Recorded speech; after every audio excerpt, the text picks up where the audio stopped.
सज़ा बहुत क्लियर है, पर फाइन वगैरह कर देते हैं। दूसरा, हमने एफआईआर दी हैं। समरी ट्रायल एक मजिस्ट्रेट के पास इख्तियार होता है, समरी ट्रायल के ज़रिए डायरेक्ट जेल भेज सकता है। 50 लाख के अराउंड जो सिगरेट्स हैं हमने वो बरामद किए हैं और उनको हमने आगे जमा करवाया। वो एफबीआर की तरफ से उनको टैक्स लग के वो दोबारा मार्केट में करेगी। अस्सलाम वालेकुम, मैं हूं मोहम्मद अमनान। आप देख रहे हैं आज़ाद डिजिटल। नाज़रीन, वज़ीर आला पंजाब की हिदायत पर फैसलाबाद पीरा फोर्स ने भी जो है कार्रवाइयाँ शुरू कर दी हैं। महंगाई के हवाले से जो है एक मसनूई तूफ़ान जो है फैसलाबाद में देखने में नज़र आ रहा था कि दुकानदार जो है मनमानी कीमतों पर जो है अशिया खुरोनोश को फ़रोख्त कर रहे थे। तो अब पीरा फोर्स की जानिब से बाकायदा कमर कस ली गई है और जो सरकारी नरखों पर अशिया फ़रोख्त नहीं कर रहे दुकानदार, उनके खिलाफ जुर्मानों और उनकी दुकानें सील करने की तैयारियाँ हो रही हैं। इसके अलावा पीरा फोर्स की जानिब से फैसलाबाद में नॉन कस्टम पेड सिगरेट फ़रोख्त करने वालों के खिलाफ कार्रवाइयाँ सामने आ रही हैं और तजावज़ात के खिलाफ ऑपरेशन में भी पीरा फोर्स की जो कार्रवाइयाँ हैं वो देखने में नज़र आ रही हैं। इन्फोर्समेंट ऑफिसर हुसनैन साहब मेरे साथ मौजूद हैं। इनसे दीगर तफसीलात जानते हैं कि किस तरह से जो है महंगाई को कंट्रोल किया जाएगा और शहरियों को रिलीफ देने में पीरा फोर्स जो है अपना किरदार किस तरह से अदा करेगी। अस्सलाम वालेकुम। वालेकुम सलाम। अच्छा सर, सबसे पहले तो मुझे ये बताइएगा कि जो नॉन कस्टम पेड सिगरेट्स हैं उनका असल में नुकसान क्या है और ये स्मगल होकर फैसलाबाद तक कैसे पहुंच रहे थे?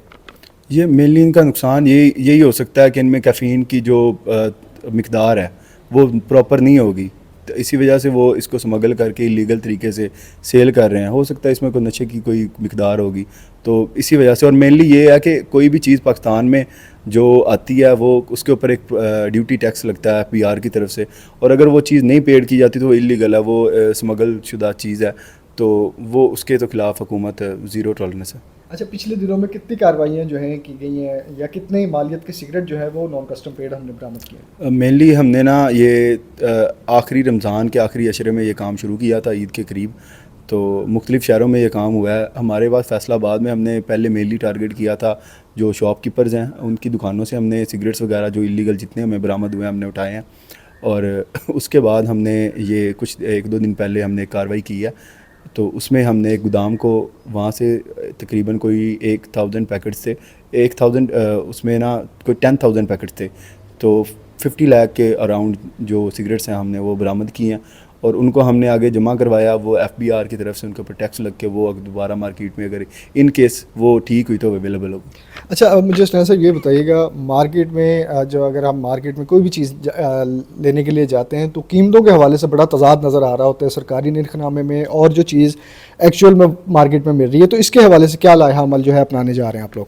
मेनली कुछ ऐसे फ्रूट्स थे जिनके रेट ज़्यादा रहे हैं इधर रमज़ान में, लेकिन हमने पूरा महीना इसके ऊपर वर्क किया। जो अब अगर आप जाके देखेंगे कि रेडियाँ और या कोई दुकान, तो वहाँ पे आपको सबसे पहले तो रेट लिस्ट डिस्प्लेड मिलेगी, जो चीज़ पहले नहीं थी।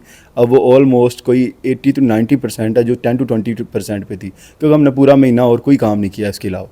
तो अब रेट लिस्ट जब डिस्प्ले होती है तो कस्टमर के लिए बड़ी आसानी होती है, वो जाके कोई भी चीज़ सबसे पहले रेट लिस्ट के ऊपर देखे, हाँ जी इसका क्या रेट है, तो उसके बाद वो दुकानदार से उसके बारे में डिबेट भी कर सकता है और उसको मिल जाती है। और ऑलमोस्ट अब रेट्स जो हैं वो इन कंट्रोल हैं। फ्रूट्स उनकी जो रेट लिस्ट वाली कीमत है उससे भी 5-10 रुपये कम पे मिल रहे हैं। अच्छा सुनन भाई, फ्रूट्स के अलावा दीगर चीज़ें हैं, चावल, चीनी, आटा, इन चीज़ों को भी आप दुकानों पर जाकर चेक कर रहे हैं और सज़ा क्या हो सकती है अगर कोई ज़ायद चीज़ें चार्ज कर रहा है, शहरियों से ज़्यादा पैसे चार्ज कर रहा है? सज़ा बहुत क्लियर है। हम पहले स्टेप के ऊपर फ़ाइन वगैरह कर देते हैं। दूसरा, हमने एफआईआर दी हैं इधर रमज़ान में, तो एफआईआर या समरी ट्रायल एक मजिस्ट्रेट के पास इख्तियार होता है कि वो ऑलमोस्ट को 3 मंथ के लिए किसी भी बंदे को अगर वो प्राइस वायलेशन कर रहा है तो उसको वो समरी ट्रायल के ज़रिए डायरेक्ट जेल भेज सकता है ऑलमोस्ट 3 मंथ के लिए। अच्छा, आखिर पे मुझे पैगाम एक शहरियों के लिए या तजावज़ात करने वालों के लिए और नॉन कस्टम पेड सिगरेट बेचने वालों के लिए जो है पैगाम क्या है, या माशरे के लिए ओवरऑल पैगाम आपकी जानिब से क्या है? मेनली यही है कि अब हमने एक और प्लान तैयार किया है चिकन के लिए, कि जो 1000 ग्राम चिकन का हमने कोई स्टिकर वगैरह तैयार करवाने हैं, स्टिकर या कोई पेपर जो हमने सारे चिकन वाली शॉप्स के ऊपर डिस्प्ले करवा देने हैं और नीचे हमने अपना नंबर देना है हेल्पलाइन के। अगर कोई बंदा 1000 ग्राम से नीचे चिकन दे रहा है तो हम वो सिर्फ हमें वायलेटर की एक इंफॉर्मेशन दें, हम उसके ऊपर कार्रवाई भी करेंगे। उसके अलावा एक और बहुत इशू आता है कि जो इनके कंडे हैं उसमें बहुत बड़ा तजाद है। अगर आप 8 किलो चिकन लेते हैं तो वो अगर आप दूसरी जगह पे जाके तोलेंगे तो वो 6 किलो निकलेगा। तो आप इस चीज़ के ऊपर ये शहरियों की ज़िम्मेदारी है। हम अपनी हेल्पलाइन वगैरह वहाँ पे लिख देंगे और 1000 ग्राम भी लिखेंगे। इनको जो भी कोई कंप्लेन है वो हमें दर्ज करवाएं, हम उनके खिलाफ लाजमी कार्रवाई करेंगे, क्योंकि मेनली फ्रूट्स और सब्जियों के रेट भी इन कंट्रोल है, इवन किराना इन कंट्रोल है। किराना में वो होता है कोई अगर बहरान आए तो एक शुगर या आटा का, तो फ़िलहाल कोई ऐसी चीज़ नहीं है, तो सिर्फ अब ये चिकन का है, तो हम इसके ऊपर ये कार्रवाई करेंगे इंशाल्लाह। बाकी शहरी हमें आइडेंटिफाई करते जाएं, हम उनकी फ़ोर्स हैं और हम उनके लिए काम करेंगे इंशाल्लाह। जी नाज़रीन, एनफोर्समेंट ऑफिसर थे और प्लान ये बताया जा रहा है कि चिकन की कीमतें जो हैं उसके हवाले से अब पीरा फोर्स जो है दुकानों पर बाकायदा अपने जो है स्टिकर्स वगैरह जो है वो लगाएगी और अपनी हेल्पलाइन जो है वो दुकानों पर जो है चस्पा की जाएगी, ताकि शहरियों को किसी किस्म की शिकायत हो तो फौरी तौर पर जो है इनसे रब्ता करके दुकानदार के ख़िलाफ़ जो है कार्रवाई करवा सकें।